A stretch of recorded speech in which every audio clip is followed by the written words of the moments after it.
Yo, what's good? I'm back in the studio, pulled out the mini DV cam. So, you know what it means? It means it's time for another tape session. Yes, sir. So, look, tape sessions for me, I think I might have mentioned this before. If not, I'm going to say it again real quick. This is really more selfishly, this is like a therapeutic thing that I'm doing. There's something nostalgic about pulling out the mini DV cam, talking to camera, and recording it all on tape. That's really special to me. So I'm not doing this for likes, I'm not doing this for views. If along the way people come across this and there's takeaways for them, that's amazing and I'm really happy about it. And if nobody sees that, that's okay. I'm treating this like a journal entry for myself. So I'm just saying that. Even again, more so for myself, again, like a journal entry, right? But what I will say, if anybody is watching this, I am going to be talking about my experiences in life, professionally, and I'm going to just be sharing stuff, like wisdom that, I wish somebody would have shared with me. So I guess you could say, yeah, this is like a journal entry, but also you could look at this as like a love letter or advice, for anyone who's gonna watch this, or even my son, even Apollo later in life when he's older, he can look back at these tapes and be like, Dad, what's going on with your big ass beard? You know what I mean? But so look, today what I want to talk about, I'm gonna share like an experience that I've had in my career, maybe a couple, but is talking about getting no's in this industry, right? If you work in media and entertainment, or you hope to work in media and entertainment, you gotta be prepared to get a lot of no's, and you're gonna get no's for lots of different reasons, right? Like, not the right idea, we don't have the budget, this isn't the right fit, etc., etc. You're gonna get no's for lots of different reasons. But in my experience, the main thing that I want to share is how important it is to not internalize that no, and not allow that no to be a reflection on your own self-worth, right? I can say in my career, at this point where I am in my life now, man, I could take no's like nothing. Like, I got the thickest skin now. I've been working in media and entertainment for almost 20 years. And you can imagine how many times I've been told no for whatever reason, right? Like, again, budgets, not the right fit, all of that. But if I look back to a younger me, right? That younger me wasn't as strong as I am today, right? So I want to talk about that, like, an experience that I had when I was younger, getting started in the industry, where I received a no, and that no really impacted me. I internalized that no, and I allowed that no to have power over me, which I should have never have done. But again, as a young kid, you're so passionate, and you have these big hopes and these big dreams, and when someone comes and tells you no, or it's not possible, or shatters your dream, you might not have the maturity to know how to deal with that. So I'm going to give you an example. So back in the day, again, I'm dating myself. At this point, I'm an OG in the media industry, but back in the day, I think it was like around 2005, 2006. And I was really making a name for myself in radio, okay? So I was a radio personality. I was studying media communications at TMU, which is the Toronto Metropolitan University, radio and television arts, right? and I started my own radio show. It was called Off the Tracks, hip hop, R&B radio show, and I was doing some good work. Like, I built a lot of great relationships in the Toronto hip hop scene, and I had a lot of artists come through for interviews to break records. It became like a reputable place for an artist to come to my show and do interviews, talk about new releases, all of that stuff. And it kept growing and growing, right? So I started on Spirit Live, started as an internet radio show. So this is why I say, when it comes to podcasting, I'm an OG, like, innovator in this game, because if you know online radio is basically, in its initial days, was podcasting. You would, especially the way that I started at the Spirit Live station, where it was basically a radio setup, but there was cameras that would provide a live feed for people who would log in to check out the show. So there was an audio and video component in that. So that's why I say, when I'm talking about podcasting, I'm an OG in this, right? I've been doing it for a minute. Then we would take the recorded stuff and we would throw it up on YouTube and MySpace and all that. Basically what podcasters do today, right? So I was doing that back in 2005. I think I researched this, but I think the original podcast, I forget who gets credited as the original podcaster, but I believe they started in 2003. So you can imagine me starting in 2005, 2006. I've been doing this for a minute, right? Anyways, my point is, started a show, radio show, hip hop show on Spirit Live Radio, spiritlive.ca, online radio. The show did really well. It did so well that it got picked up by CKLN 88.1, an FM broadcaster. So as a young kid, I went from online radio to FM radio. I went from interviewing only local acts to now interviewing, bigger US acts when they would come into town, right? Like, I interviewed Pusha T, Jim Jones, Dame Dash, like in the height of their careers, Immortal Technique. Like, I interviewed cool people when they would come to Toronto for my radio show, right? So when it came to radio and being like an established personality in Toronto, I was on the right track to like get bigger and bigger and bigger, right? Like, my goal was to be like the Breakfast Club, or like, like a big radio show in Toronto. The problem was the infrastructure for that kind of programming in Toronto. It was kind of like non-existent. There was one major commercial radio station in Toronto, and it was 93.5. And at the time, they were the only, I'm saying at the time, I think even till this day, Flow 93.5 has merged with G98.7, which makes them still kind of like the only commercial, I think I'm saying, I might be wrong, but I think they're the only commercial radio station in Toronto. My point is, the show that I was doing was online radio, then it went to college radio, and then the next step would be to move into commercial radio, right? So naturally, there's two things that could happen. I would either pitch my show to a commercial radio station, and then hopefully they'd pick up my show, or if they didn't pick up my show, I would pitch myself as a host, and then hopefully they would pick me up as a host. So I'm doing my show on CKLN, and unfortunately at that time, the CRTC, which is the regulating radio body in Canada, they pulled the CRTC license. So that entire station got taken off air. Now CKLN 88.1 became Indie 88.1 many years later. That license went to a different broadcaster, right? So when the CRTC pulled the license for CKLN, my radio show was left without a home. I was left without a place to program from.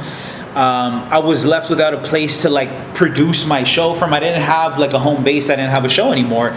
We were literally like locked out of that studio when the CRTC pulled the license. So the next step for me at that point would be to pitch myself to 93.5 to a commercial, hip hop broadcaster and see where I could fit, So again, going back to being a young kid, starting my career, the CRTC pulled the CKLN's license in my very last year of university. So I'm in my 4th year. Basically, this is like now when you're like, okay, I'm finishing school, I'm gonna jump into whatever my career path is gonna be. And I always imagined it would be radio. So, lost the radio show. I started applying to all the radio stations that I could, right? So I applied to even like CBC, right? And I'm having meetings with CBC Radio, like, you guys don't have a hip hop show, you need a hip hop show. And at the time, the CBC basically had, 3 radio outlets. They had CBC Radio 1, which is CBC Radio, CBC Radio 2, and CBC Radio 3. CBC Radio 3 was probably the only place that it might have fit at that time, which was more of their like online internet radio station, right? So I met with the producers and executive producers of that station, and they were nice, but they were just straight up, and they were like, look, this really isn't like the right fit for CBC at this time.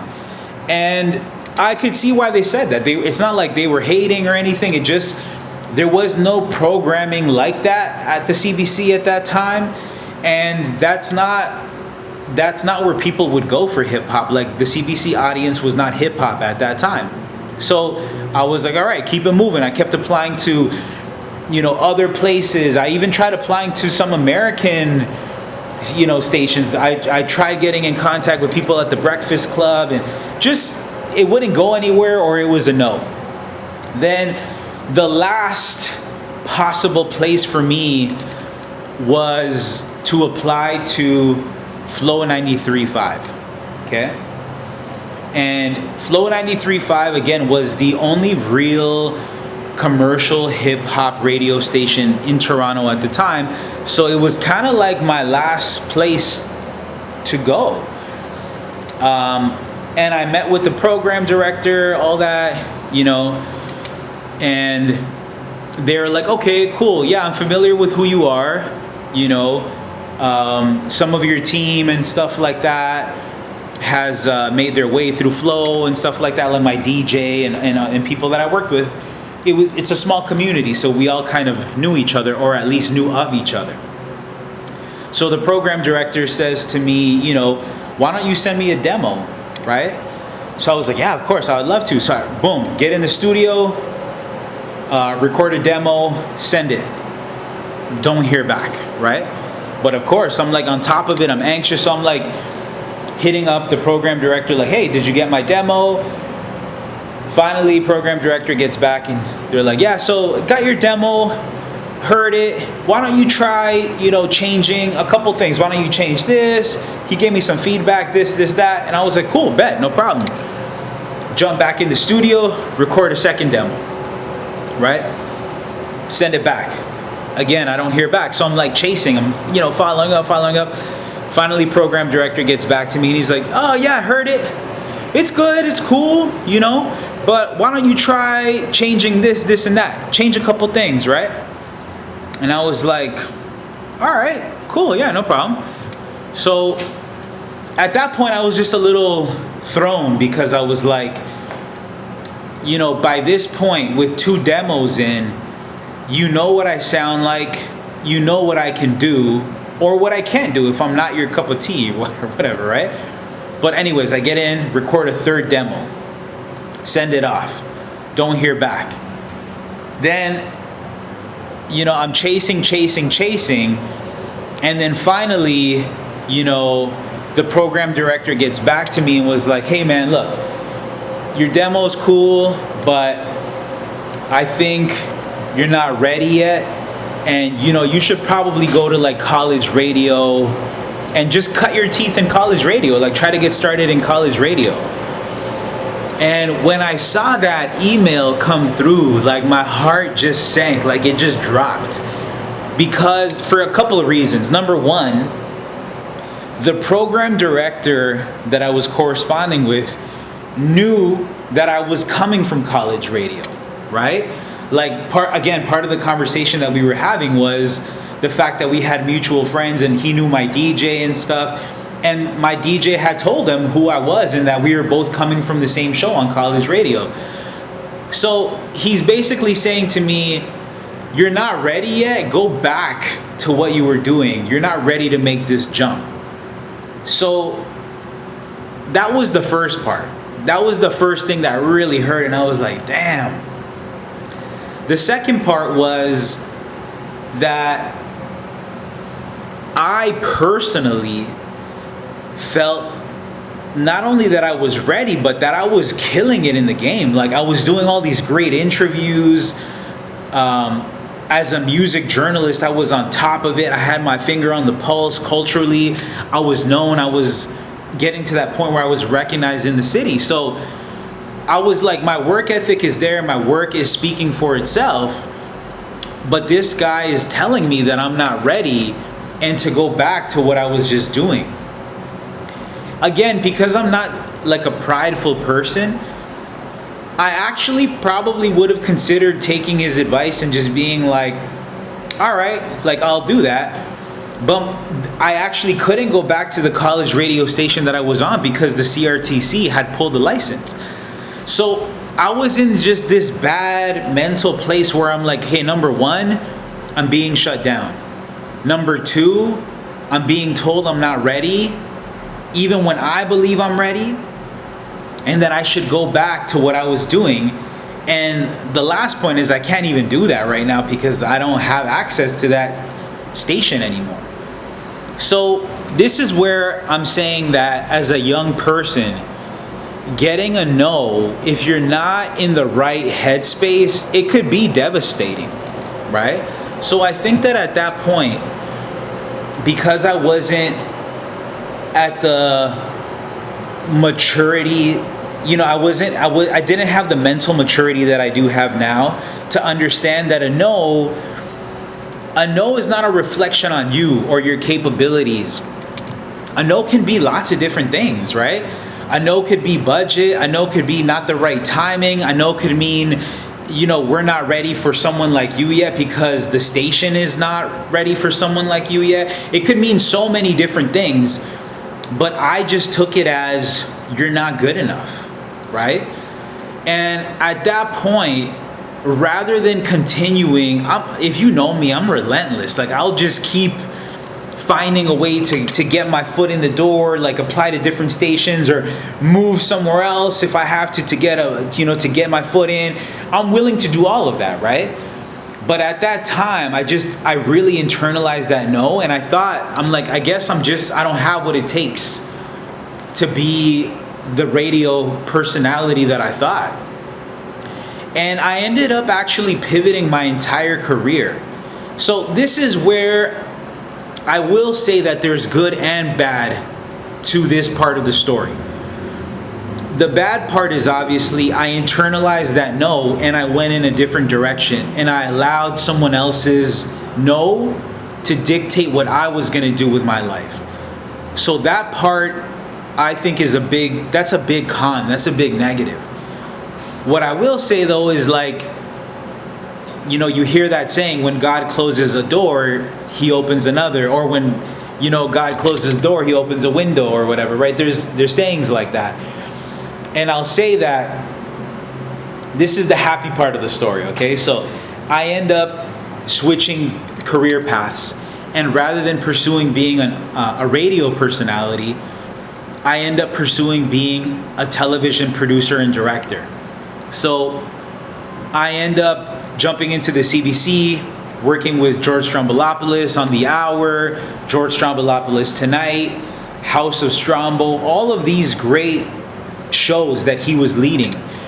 And fortunately, he believed in me enough and he allowed me to climb the ranks at the CBC, right? And through him and through his team and all the great people at the CBC, I went from being an intern, the guy getting coffees and getting whatever needed to be done, doing whatever needed to be done, to like a visual researcher, to producing, shooting, directing, all of that. Basically, I climbed the ranks, right?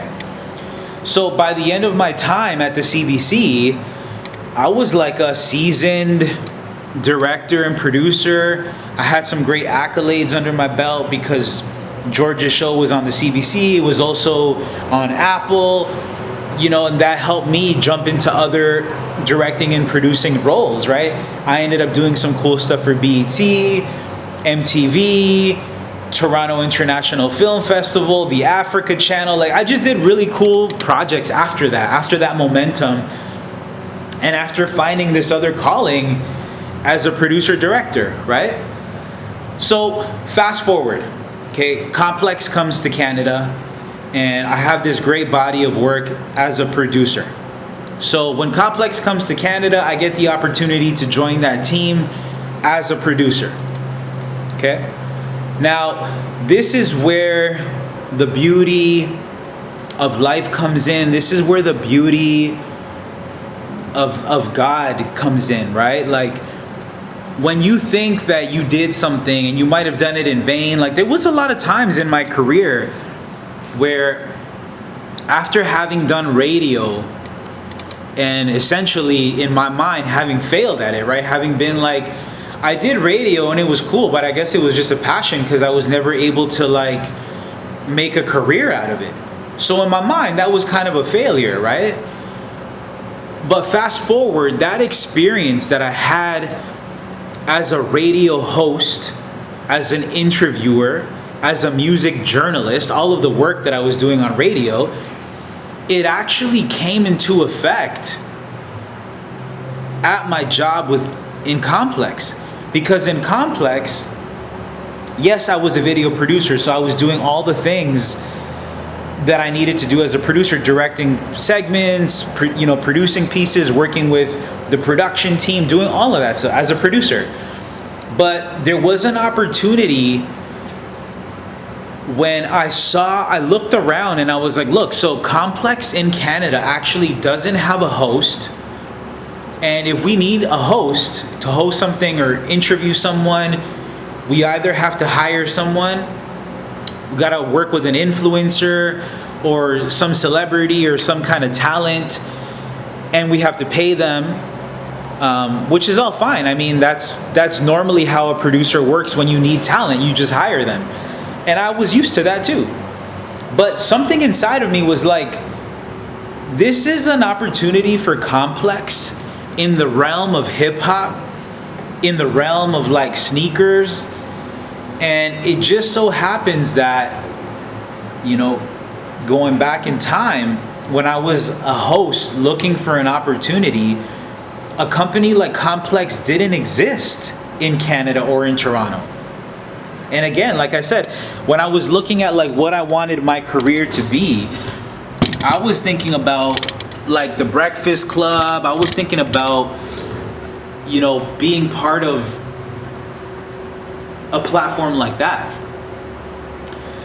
Sorry, I just took a minute to I got tired of standing, so I'm just like moving around. But anyways, let me keep going with my story. So I just want to make sure you can see me. Let me turn this light on real quick. Boom, how's that? Looks a little whack, right? Let me turn that off, hold on.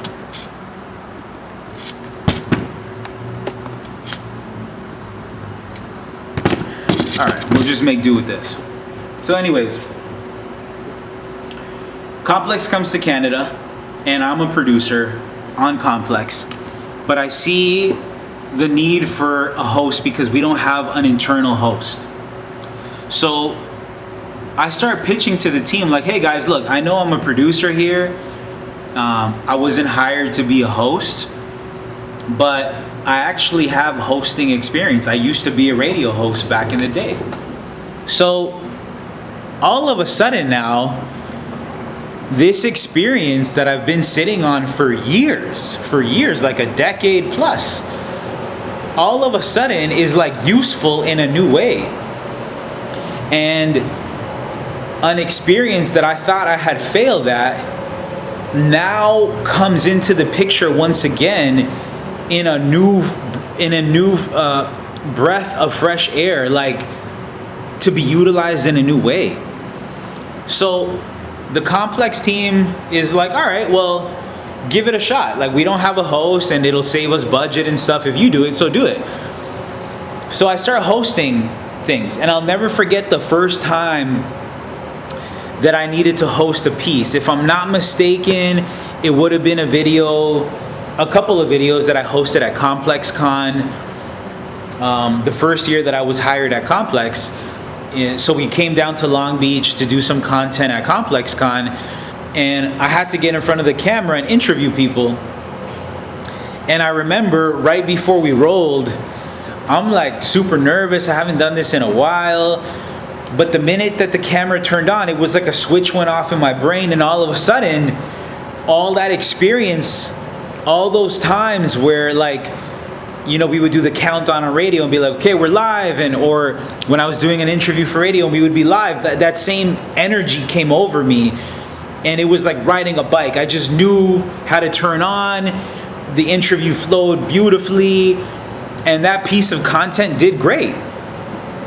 So for me, I look at that as a moment where, yes, you know, going back to being a young person and internalizing a no, I definitely did that. I can say that I did that.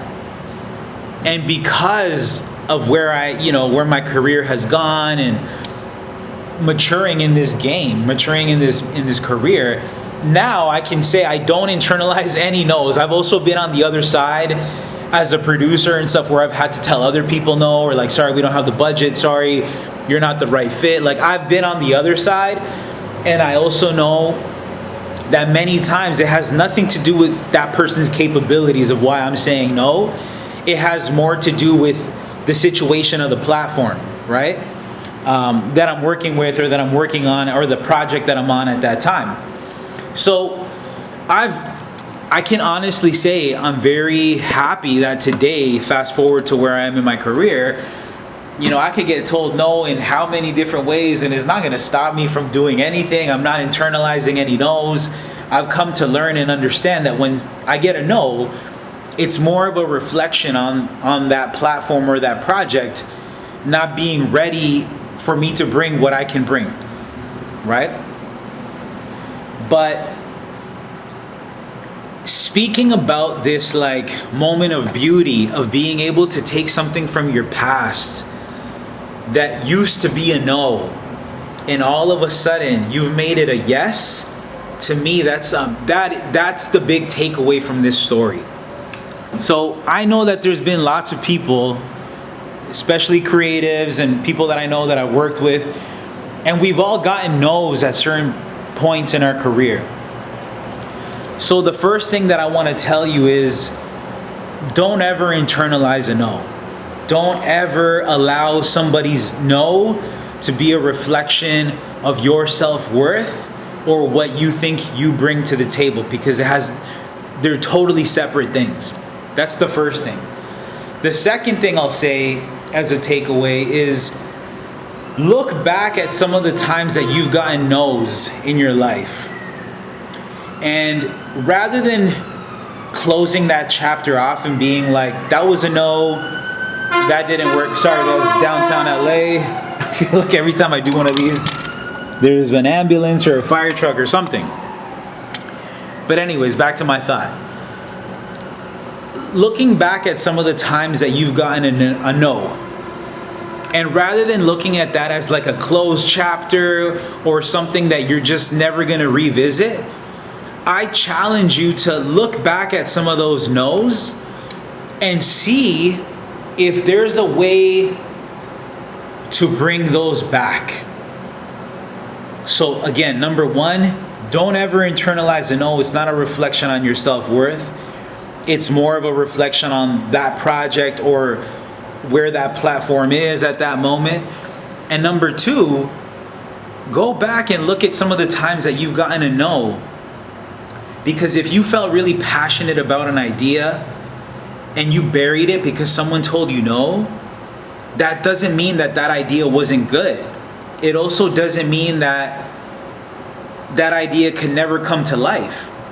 Maybe it just wasn't the right time at that moment when you got the no.